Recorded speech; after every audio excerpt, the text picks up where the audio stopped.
في هالمقطع بنستعرض 10 أماكن من 7 المستحيلات إنك تدخلها. متحف جانكسو التعليمي للأمن القومي. هذا المتحف يقع في مدينة نانجينغ الصينية.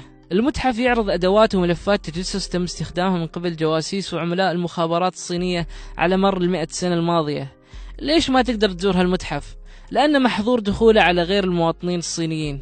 إذا دخلت المتحف بطريقة سحرية، ما أعرف كيف، لكن إذا دخلت فبتحصل فيه بعض الأدوات الغريبة مثل مسدسات على شكل أحمر شفاه، عملات معدنية مفرغة من الداخل عشان يحطون فيها ملفات تجسس، وخرائط كاملة مخبأة في رزمة بطاقات، وغيرها كثير من الأشياء اللي ممكن يكون من المبهر أنك تشوفها، لكن للأسف ما تقدر.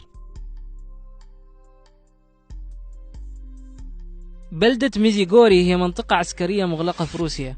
الولايات المتحدة الأمريكية تعتقد أن هذه المنطقة هي منشأة نووية سرية أنشأها الروس، ولما تم سؤال الروس عن الموضوع كانوا دائما يعطوا إجابات مختلفة في كل مرة. مرة يقولوا إنها منطقة تخزين غذاء، ومرة يقولوا إنها خزينة أموال، ومرة يقولوا إنها موقع تنقيب، إلى أن اعترفوا في يوم بأنها فعلا منشأة نووية تم بنائها كخط دفاع في حالة نشوب حرب نووية. يعتقد أن هالمنشأة فيها عدد ضخم من الأسلحة النووية، وأنها مستعدة لإطلاق الصواريخ النووية في أي لحظة في حال نشوب حرب نووية أو إطلاق أسلحة نووية ضد روسيا. خزينة البذور العالمية انبنت في النرويج على جزيرة سفالبارد. تحتوي هالخزينة على أكثر من 800 ألف نوع مختلف من بذور النباتات اللي تم تجميعها من كل أنحاء العالم عن طريق ما يعرف ببنوك الجينات. هذه الخزينة أو القبو تم بناءها كمخزن احتياطي للبشر في حالة حدوث كارثة أدت إلى خراب العالم، سواء كانت كارثة طبيعية أو حتى كارثة من الأنواع الخيالية اللي نقرأ عنها في القصص والأفلام. بناء الخزينة كلف أكثر من 9 مليون دولار، وغير مسموح لأي حد إنه يدخلها نهائيا إلا إذا كان من المسؤولين أو الأخصائيين اللي يديروا الخزينة، أو يكون باحث أو عالم عنده ترخيص خاص للدخول.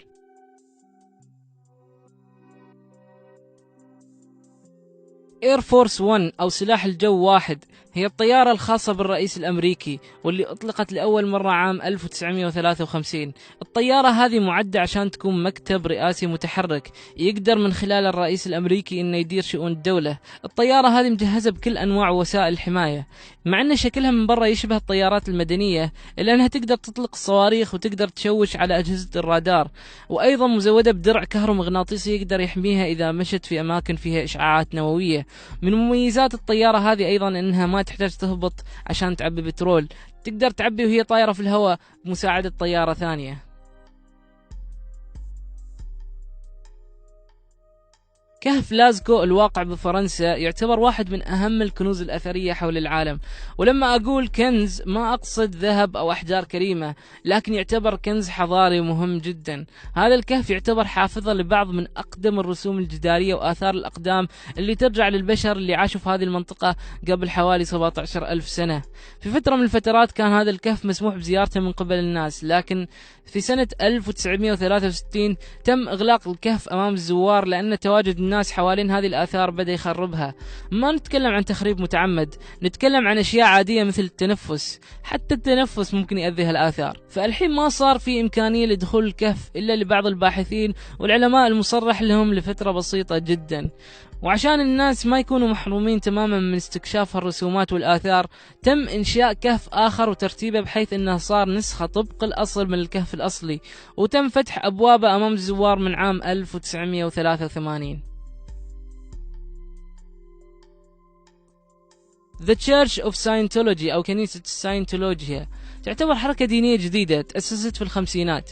هذه الحركة أقرب في تكوينها إلى المنظمات منها للحركات الدينية.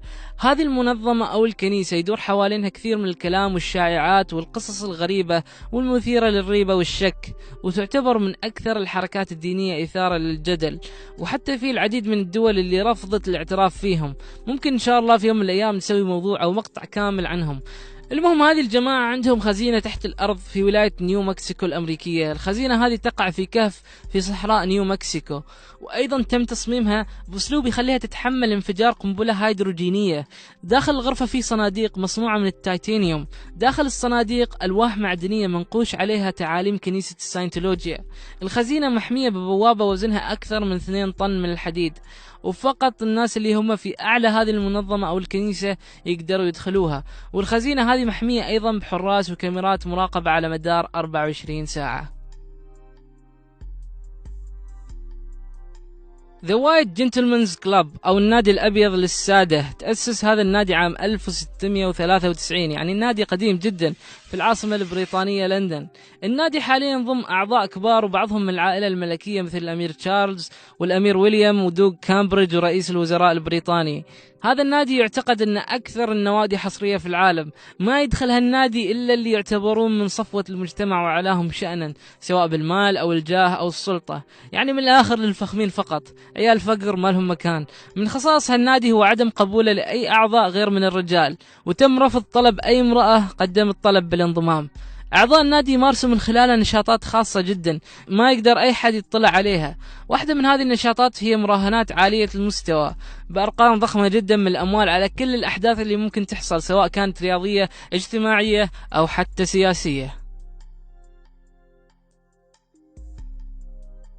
طبعا أكيد معظمكم عارفين عن بلاوي كوريا الشمالية. الغرفة 39 هي عبارة عن منظمة تقع في كوريا الشمالية. هذه المنظمة تشتغل تحت مظلة الحكومة، وظيفتها هي الإشراف على احتياطي العملات الأجنبية لرئيس الدولة والحفاظ على تدفقه، يعني من الآخر غسيل أموال. يقدر المخزون اللي عندهم من العملات الأجنبية ب5 مليار دولار. يعتقد أن هذه المنظمة واحدة من أهم العناصر اللي قاعدة تدعم قوة رئيس كوريا الشمالية، واللي تساعده على إبقاء أتباعه من قادة الجيش تحت سيطرته، وأيضا تساهم بشكل كبير في تمويل البرنامج النووي لكوريا الشمالية.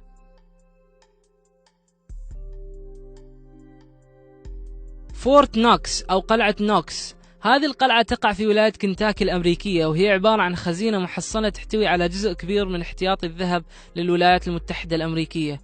كمية الذهب اللي تحتويها هذه القلعة تقدر ب4500 طن من الذهب الخالص. تخيل كمية معي، 4500 طن من الذهب، كمية ضخمة جدا.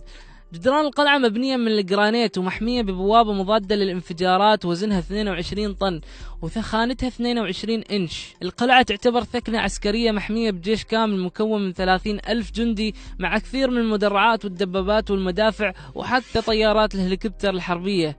عشان تدخل الخزنة لازم يكون عندك كود خاص مقسم إلى 10 أجزاء، وكل جزء عند شخص مختلف، وكل واحد منهم في اتجاه وموقع مختلف، وأبدا ما يكون اثنين منهم في نفس الموقع في نفس اللحظة. وفي مثل دائما يضربوه الأمريكان يقول as impenetrable as Fort Knox، أو منيع مثل قلعة نوكس. يقولون لما يريدون يوصفون شيء بالمناعة أو التحصين، ومعاهم حق صراحة. اريا 51 أو المنطقة 51، هذه منطقة عسكرية تقع في ولاية نيفادا الأمريكية. هذه المنطقة مغلقة تماما وغير مسموح بدخولها على الإطلاق، وتعتبر هالمنطقة من أكثر المناطق اللي تدور حوالينها الشائعات ونظريات المؤامرة. إلى الآن الحكومة الأمريكية ما صرحت بأي تصريح رسمي أو قالت أي شيء عن النشاطات اللي تصير في المنطقة. المحللين يعتقدون أن هذه المنطقة هي منطقة عسكرية لاختبار الطائرات العسكرية الحديثة وأنظمة الأسلحة المبتكرة من قبل الجيش الأمريكي. لكن على الوجه الآخر في نظرية مؤامرة كبيرة تحيط بهالمكان، وكثير من الناس يعتقدوا أن هذه المنطقة هي مأوى لكائنات فضائية تم احتجازهم من قبل الحكومة الأمريكية، وأن هذه المنطقة هي مقر للتجارب والأبحاث على هذه الكائنات. المنطقة هذه صارت واحدة من أكبر مصادر الإلهام لكثير من الأفلام والمسلسلات وقصص الخيال العلمي. بغض النظر عن هالموضوع وهالنظريات، واللي ممكن إن شاء الله أخصص لها فيديو كامل في المستقبل، لكن فعلا المنطقة هذه منطقة محصنة تماما، وتعتبر من أكثر الأماكن اللي يحيطها الغموض في العالم، واللي طبعا ما تقدر تدخلها.